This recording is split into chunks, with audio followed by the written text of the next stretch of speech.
curiosity a little bit as well. Right. So what trends do you see emerging in startups, in terms of actual startups in Turkey at the moment? What sort of things are people trying to do? So I think that the genesis of these ideas usually takes place in the US. So the first models, that's where there's two types of innovation, as Peter Thiel likes to say. There's 0 to 1 innovation, and then there's 1 to N innovation. So 0 to 1 is creating something for the first time. 1 to N is expanding it in other geographies. And what we've seen in the US about 4 or 5 years ago, what really emerged were on-demand companies. Facilitated by smartphones. Essentially, it allows a consumer to get in touch with a service provider that also has a smartphone to get that service. That took place in the transport sector with a company called Uber. It took place in the food sector with companies like Munchery and Sprig. And we're seeing similar models and it took place in the delivery space with the companies like Postmates and DoorDash. And we're seeing similar models, so mobile on-demand companies emerge in Turkey about 2 years ago. So we're investors, as I mentioned, in a company called Bitaxi. It's due to the regulatory requirements in Turkey, it doesn't operate with private cars like Uber does. It works with the existing taxi system, but the concept is similar. So it allows a passenger to get access to a taxi at the tap of a smartphone button. Similarly, we're also investors in a company called Kapgel, which is the equivalent of the Postmates and DoorDash model in Turkey. So they allow you to get access to a courier to get anything from a third-party merchant delivered to you. So, for example,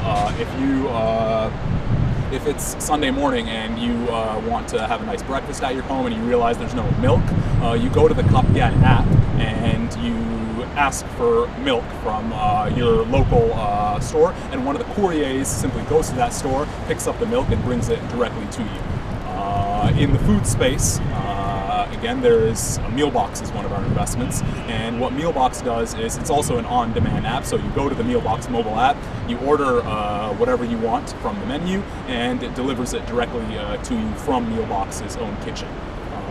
So what about the future? What are you seeing coming up over the horizon?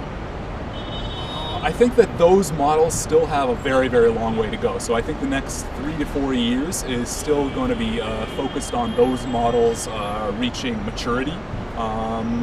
Models which are really starting to emerge right now, which might grow even stronger over the next few years. I think that fintech is one very big opportunity. So the fintech space. Is it companies like EasyCo? There's EasyCo, yes, which is it's a Stripe type model. So it's a payment service provider that rather than going and getting payment service from individual banks one by one, you're able to go to EasyCo and they connect you to all of those banks in one swoop. There's another company called Indianal where we're investors. It's the largest prepaid debit card in Turkey.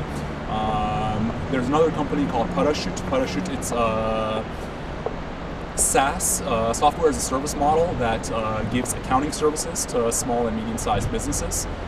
Each of these companies are an example of emerging fintech models in Turkey, and we believe actually that Turkey has a very strong advantage in the fintech space. And the reason is because banks historically have, especially since I think it was the 2000-2001 crisis, the financial crisis in Turkey, they have really been investing in developing their technologies and their technology infrastructure. One of the things that surprised me the most when I got to Turkey was that the mobile apps of the banks in Turkey are significantly light years ahead of those in the US. And the reason is because of the crisis in 2001. As a response to that, the banks invested in their technology, in developing those technologies. And we believe that that's why Turkey has an advantage in the fintech space, that it could leverage to be a hub in that space for other nearby geographies as well. Fantastic. That's about all I have, actually. I think that's perfect. that's just great. Yeah, that's plenty. That should give you more than enough for Well, 2.5 minutes. Lots and lots and lots.